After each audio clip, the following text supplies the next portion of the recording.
مع أولى أشعة الشمس الذهبية التي تسللت بين أغصان الغابة الكثيفة، بدأت الحياة تدب من جديد. بين ظلال الأشجار العتيقة وعلى قمة التلة العالية، عاشت مجموعة من الأسود يتزعمها الأسد الأب، ملك الغابة بلا منازع. لكن هذا الصباح لم يكن كأي صباح، كان صباحا سيكتب في ذاكرة الغابة إلى الأبد. اصطحب الأسد الأب شبله الصغير إلى البحيرة، حيث كانت المياه الصافية تعكس بريق الشمس كمرآة ساحرة. وبينما كان الأسد الكبير يشرب بهدوء، انجذب الشبل إلى الأسماك الصغيرة التي ترقص تحت السطح. فجأة تموجت المياه بعنف. ظهر من الأعماق مخلوق ضخم، ثعبان عملاق طوله يتجاوز 10 أمتار، بعيون شرسة وجلد أسود يلمع تحت أشعة الشمس. كان هذا الوحش ينتظر اللحظة المناسبة للانقضاض. بلمح البصر قفز الثعبان من البحيرة والتف حول الأسد الأب بقوة ساحقة، معانقا جسده العملاق بإحكام. زار الأسد في محاولة يائسة للتحرك، لكن قبضة الثعبان كانت قاتلة. حاولوا المخالب تمزيق جلده السميك، لكن دون جدوى. تجمد الشبل في مكانه، الخوف تملكه، لكنه كان يعلم أن التردد ليس خيارا، عليه أن يتصرف.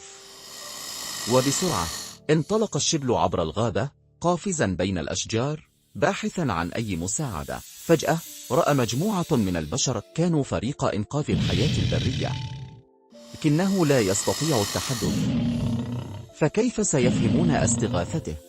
توقف الشبل أمام الفريق، أطلق زئيرا صغيرا كنه محمل بالرجاء والخوف. نظر أحد الرجال إليه وقال: هذا الشبل يحاول أن يخبرنا بشيء، علينا أن نتبعه. وبالفعل انطلق الفريق خلف الشبل بسرعة حتى وصلوا إلى البحيرة، وهناك تجمدت أنفاسهم. كان الأسد الأب على وشك الاختناق، الثعبان يزيد من ضغطه القاتل. لم يكن هناك وقت للتردد. أمسك أحد المنقذين بعصا طويلة وضرب بها رأس الثعبان لتشتيت انتباهه، بينما قام آخر بلف حبل سميك حول جسد الثعبان محاولا تحرير الأسد. وفي اللحظة المناسبة ضغط أحدهم على ذيل الثعبان بقوة باستخدام أداة خاصة، مما أجبر الوحش الزاحف على فك قبضته.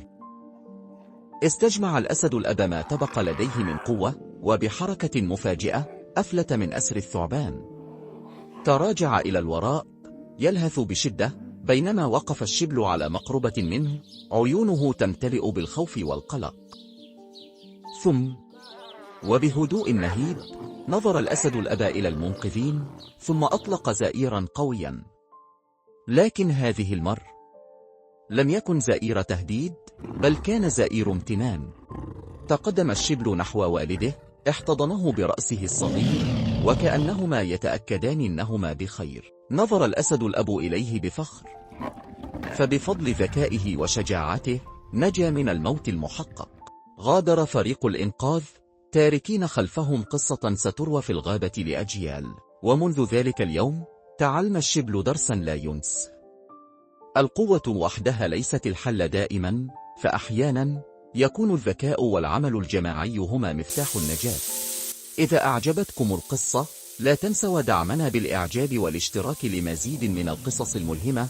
ما هو الدرس الذي استخلصتموه من شجاعة هذا الشبل؟ شاركونا آراءكم في التعليقات أدناه.